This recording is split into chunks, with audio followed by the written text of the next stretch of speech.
Hey, welcome back to 52 Weekends. It's starting to turn into winter here in the Midwest. I wanted to talk today about the Kia Soul. If you're like me and you're trying to help kids or even grandkids try to find good, reliable, cheap commuter transportation, I've decided that this was the best possible choice that we've come up with for good, cheap, reliable transportation.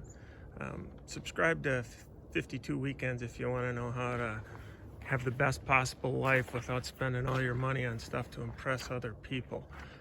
The way this kind of came about, this was supposed to be a travel channel. I did a review on the Ford Transit that we rented, that we tend to rent Ford Transits for weekend trips. Somebody noticed my F-150 in the background and said, do a review of that. That's been our most popular video. Got a lot of comments from viewers that really helped other viewers. So if you got comments on good, cheap transportation, let me know. So anyway, the reason I really like the Kia Soul, if I didn't mention, it's cheap. It's really cheap.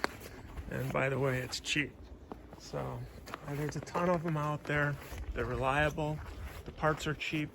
The brakes were even cheaper than like a Ford Focus or common stuff, Ford Explorer stuff, so that was great. The coolest part about it that I think is the greatest thing is it has a really high front and low point. If you look at the way our driveway is down at the bottom of that hill there, a lot of cars scrape, even some like Chevy Equinoxes and Ford Explorers. This does not, because it's out at the endpoints. So it's even a really good vehicle if you're going out bow hunting or maple syrup trail riding or something. It's a great vehicle for that.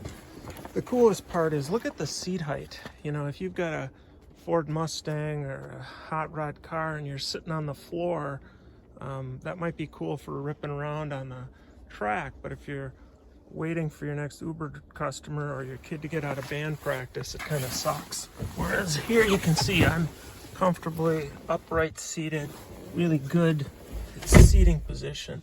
So that rear overhang makes it really great so that you don't have a visibility issue. Great ground clearance. I've changed oil on this one a couple of times. Super easy access for the oil filter and the oil plug.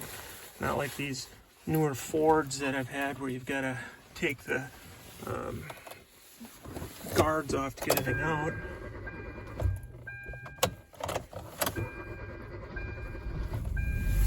So this one has 125,000 miles on it, and that's all pretty much in-town commuter kind of miles. It's been a good vehicle. It's got a lot of storage space, really good. Not a lot of crappy console covers and stuff that are going to go to heck. And the really cool part is it does have a decent 5-speed manual transmission with a reverse catch button. Great if you're going to have a first-time commuter car for kids. I am a firm believer their first car should be a manual. Kids that learn their first car in a manual, they become manual drivers, manual capable. Kids that learn in an automatic never really become manual drivers. So really like the idea of stuff like this, where the mirrors are manually controlled, less stuff to break, instead of having all this electronic gadgety stuff. If you're buying a car or helping a kid buy a car so that they can head off to college or pay for it with their own part-time job, the less fancy stuff to break, the better. The only option that I would get on a Kia Soul that this one did not have is it didn't have cruise control, which kind of surprised me. But the one advantage to that is when a bunch of kids are looking to take a weekend trip somewhere, they tend to not want this one because of missing the cruise control. But you can see, the door heights and the size of the back seat. Again, if you were an Uber driver, I think this would be a great car. And the fuel economy has not really been an issue. Any problems with that? And even though it's got this low lift height on the back, and it does have a rear wiper, there's room for a ton of stuff. And if you fold the seat down in this, I've seen two guys take this with the seat folded down, their mountain bikes and all their camping gear and this stuff in the back. I think there's as much room in the back of this thing as there is in a Ford Explorer. So if you're looking for good, cheap, fun transportation, and if your friends laugh at it, that's their problem, not yours. This is the right answer. A couple of years ago when I was buying or helping kids buy cars, the GM Saturn was the right answer.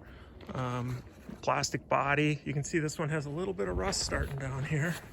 I think this is snow, not rust. Yeah, that's snow, but that's rust down there. So we'll have to get that looked at come spring. But GM, when they went bankrupt and became, Government Motors and, Stellantis, Chrysler, none of them build anything. So I was really at that point, well, we're buying Fords then, but everybody I know with a Ford Focus has had nothing but transmission problems. So I got to tell you, if you don't want to buy, GM has all their electronic issues on their newer small cars. And if you don't want to buy foreign, it's tough. I don't know if Toyotas and Hondas and Subarus are made out of unobtainium or what, but boy, they sure are expensive. So when you look at the Kias, yeah, they're built in Korea, but so is every Samsung phone, every Samsung TV. Good, reliable, solid, it works.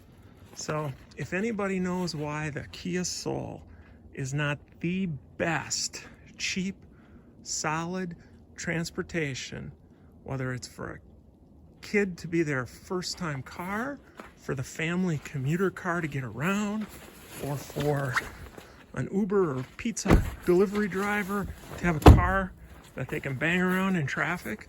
I mean, look at the short spin around wheelbase on this. And like I said, the entry points on the wheels to the front and the back, I think this thing is less likely to get hung up or be a problem in the snow or on a fire trail or maple syrup trail than most sport utes. So just like I did with the F-150 video where I pinned one of the comments that really outlined why the guy thought the 2017 F-150 was the vehicle to buy.